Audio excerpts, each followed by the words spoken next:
ओम शांति। सर्वप्राप्तिदाता, भाग्य विधाता, कल्याणकारी निराकार परमात्मा शिव पितांकर आत्मिक संतान जेउमाने निजे श्रेष्ठ हेबा सहित सारा विश्व को श्रेष्ठ स्वर्ग राज्य परिवर्तन करिवार महान सेवा करुछंती, समस्तंकु हृदयर सहित कृतज्ञता, ईश्वरीय शुभ अभिनंदन, शुभेच्छा, सुप्रभात, सुस्वागतम। कहा जाए श्रद्धावान लभयते ज्ञान, पुणी ज्ञानवान ही सर्वश्रेष्ठ अटंती।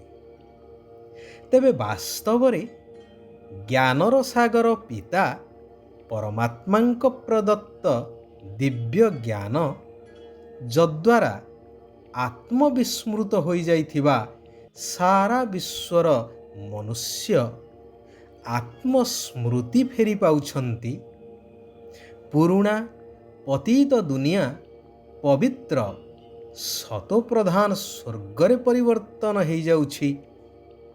सृष्टिर आदि मध्य अंतर रहस्य प्राप्त हो पारुछि। ସେହି ଜ୍ଞାନକୁ ଶ୍ରବଣ, ଧାରଣ ଏବଂ ପାଳନ କରୁଥିବା ଆତ୍ମା ହିଁ ବାସ୍ତବିକ ଜ୍ଞାନୀ ଅଟନ୍ତି।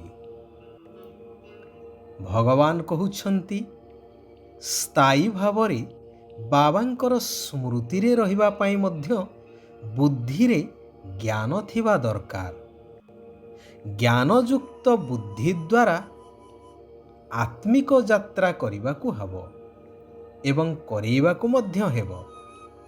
वर्तमान दुनिया रे शारीरिक यात्रा आदि अनेक हेउछि।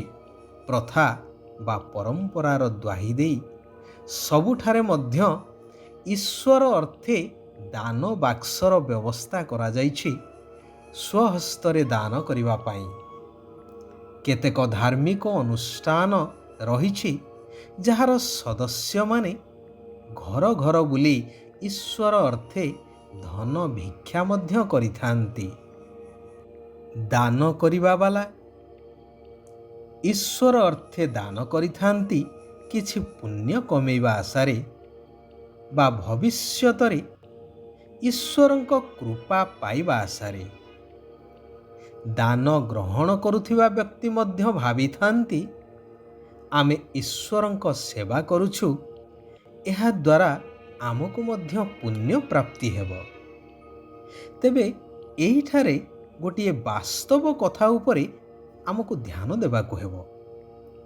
जेतेबेले भगवान जिए कि दाता, वरदाता, भाग्य विधाता, विश्व रचयिता, मुक्ति आउ जीवन मुक्तिदाता, जहाँकर ना शरीर अछि ना जन्म मरण चक्र रे आसुछंती, तांकु पुणी आमे देबा बा कौन, आउ से नेबे बा कौन, काहींकी।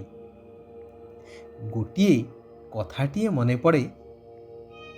जड़े बुढ़ी माता थिले जे सबुबेले कहूथिले सबु किछि सेही ईश्वरंकर। तांकर नूतन घरटिए करिथांती। तांकर जड़े संपर्कीय घर देखिबा पाई आसीथांती। माता जनक तांकु मध्य घर बुलेई देखौथांती। गोटी गोटी सबु बखरा गुड़िक देखई कहूथांती, एइटी बड़ पुअर, एइटी सानर, एइटी आम बुढ़ा बुढ़ींकर, आउ एइटा रोषेई घर इत्यादि इत्यादि। जेतेबेले संपर्कीय जनक पचारिले आउ ठाकुरंक पाई काहीं, माता जनक कहिले सबु तो ईश्वरंकर, तेबे तांक पाई गोटिए बखुरा करी काहींकी भाग बांटिबी। तांको धन पुणी भाग बांटी तांकु देवी। अर्थात तांकर भावना महान थिला। भगवान देला वाला, तांकु आमे बा कौन देई पारिबा। तेबे भक्ति रे दान करिबा ଏକ ବିଶେଷ ଭୂମିକା ରଖେ। କୁହାଯାଏ ଦାନ ବିନା ଭକ୍ତି ଅସମ୍ପୂର୍ଣ୍ଣ। ତେଣୁ ଭକ୍ତଟିଏ ତାର ସରଳ ହୃଦୟରେ ଭାବନାର ସହିତ ଦାନ କରିଥାଏ ଏବଂ ଭାବିଥାଏ ଏହା ଈଶ୍ୱରଙ୍କ ନିର୍ଦ୍ଦେଶ, ଆଉ ଈଶ୍ୱରଙ୍କ ପାଇଁ ହିଁ ମାନବ ସେବା ଅର୍ଥେ ବା ବିଶ୍ୱ ସେବା ଅର୍ଥେ ମୁଁ ଦାନ କରୁଛି। ବାସ୍ତବରେ ଦାନ କରିବା ମହାପୁଣ୍ୟ ଅଟେ। ହେଲେ ଦାନ କ'ଣ କରିବା ଆବଶ୍ୟକ ଏବଂ କାହାକୁ କରିବା ଆବଶ୍ୟକ ଏ କଥା ଜାଣିବା ନିହାତି ଜରୁରୀ। ସେଥିପାଇଁ ମଧ୍ୟ ଶାସ୍ତ୍ରରେ ଉଲ୍ଲେଖ ଅଛି ଦାନ ପାତ୍ର ଦେଖି କରିବା ଉଚିତ। ଭକ୍ତ କେବଳ ଭକ୍ତି ଭାବନାରେ ଅନ୍ନ, ବସ୍ତ୍ର, ଧନ ଆଦି ଦାନ କରିଥାନ୍ତି, ପ୍ରତିବଦଳରେ ପରଜନ୍ମରେ ପାଇବାର କାମନା କରି। ପରନ୍ତୁ ଭଗବାନ କହୁଛନ୍ତି, ଏବେ ମୁଁ ଆସିଛି, ତୁମେ ତୁମର ସବୁ କିଛି ମୋ ଉପରେ ବୁଦ୍ଧି ସହିତ ସମର୍ପଣ କରିଦିଅ। ନିଜ ଜିନିଷ ନିଜ ପାଖରେ ଥାଉ, କିନ୍ତୁ ମନରେ ମୋର ବୋଲି ନ ଭାବି ଏହା ଈଶ୍ୱରଙ୍କ ସମ୍ପତ୍ତିକୁ ମୁଁ ସମ୍ଭାଳୁଛି ବା ଜଗି ରହିଛି, ଏହି ଭାବନା ନେଇ ନିମିତ୍ତ ହୋଇ ସେଗୁଡ଼ିକୁ ସମ୍ଭାଳିବା ଦରକାର ବା କାର୍ଯ୍ୟରେ ଲଗେଇବା ଉଚିତ। ଅର୍ଥାତ୍ ସବୁକିଛି ମୋ ଶ୍ରୀମତ ଆଧାରରେ କରିଚାଲ, ତେବେ ତାହା ବ୍ୟର୍ଥରେ କେବେ ଯିବ ନାହିଁ, ସମର୍ଥ ହୋଇଯିବ।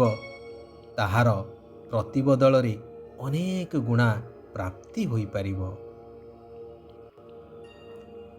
ତାହା ପୁଣି ଅନେକ ଜନ୍ମ ପାଇଁ, ଗୋଟିଏ ଜନ୍ମ ପାଇଁ ନୁହେଁ। ତୁମମାନଙ୍କର ଭାଗ୍ୟ ଖାତାରେ ତାହା ଜମା ହୋଇ ଚାଲିବ। କିନ୍ତୁ ମୁଁ ତୁମଠାରୁ ଗୋଟିଏ ଜିନିଷ ସମ୍ପୂର୍ଣ୍ଣ ନେଇଯିବାକୁ ଚାହୁଁଛି, ଯାହା ତୁମ ପାଖରେ ତୁମେ ରଖିବା ଉଚିତ ନୁହେଁ। ତାହା ହେଉଛି ତୁମର ସବୁଠୁ ଅଦରକାରୀ 5 ବିକାର ରୂପକ ଆବର୍ଜନା।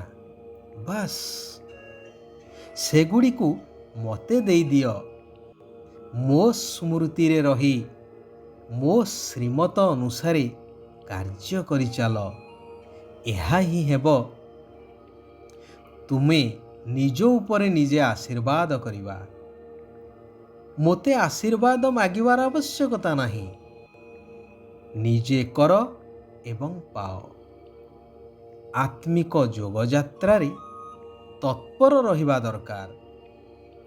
ଏହାଦ୍ୱାରା 21 ଜନ୍ମର ରାଜତ୍ୱର ସୁଖ ଭୋଗ ପ୍ରାପ୍ତ ହୋଇପାରିବ।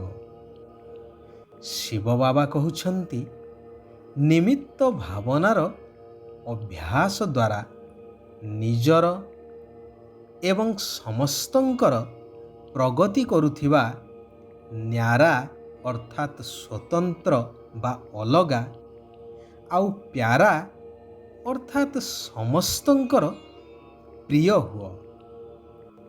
ତୁମେମାନେ ସୁଖଦାତାଙ୍କର ସନ୍ତାନ, ତେଣୁ ସର୍ବଦା ସୁଖର ଝୁଲଣାରେ ଝୁଲୁଥାଅ।